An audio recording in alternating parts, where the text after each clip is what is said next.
There is no such thing as failure. There's a wonderful quote by Richard Bandler.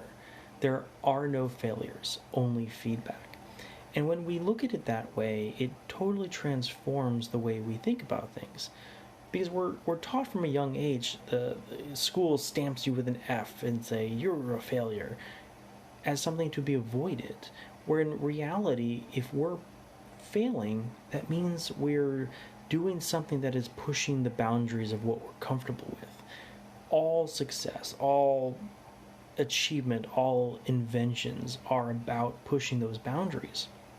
So if we're wanting success, or if we're wanting to grow, failure should be built into our day. What if we failed at today is the best question we can ask, because that means we're actually going out and learning something. Watching my twins, they're 1 year old right now, and they're failing probably 1,000 times a day.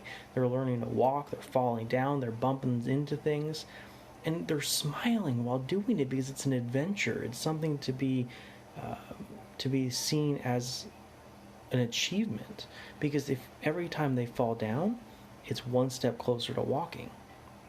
And somehow as adults, and I think school systems have really kind of put a downer on that, is we're taught failure is bad. In our jobs, we're taught failure is bad because we didn't succeed. But if we're shooting for here and we hit here, we're a lot better than if we did nothing. So if we're looking at it from a different angle, success is failure, just pushed one more bound. So if we're always looking to be improving, we always need to be failing in some way or form. And that is feedback, that is learning, that is growing, that is building something new. So I hope this kind of helps shift your mind a little bit. One of the things I was reading was around kind of the language of how we use the term failure.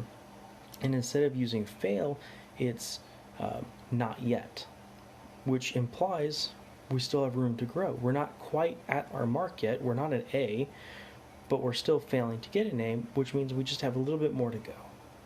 I think that's a really cool way of thinking about it. I hope this helps. If you have fear around this or anxiety around this, reach out to me. I'd love to work with you. There's so many techniques and mechanisms we can get over fear or over a bad memory or over a bad habit that, we're here to be the best selves, right? And if we don't put in the work, we never get there. But with help, with a coach, you can get there that much faster. So with that, I'll leave you. Have a wonderful evening and see you guys tomorrow.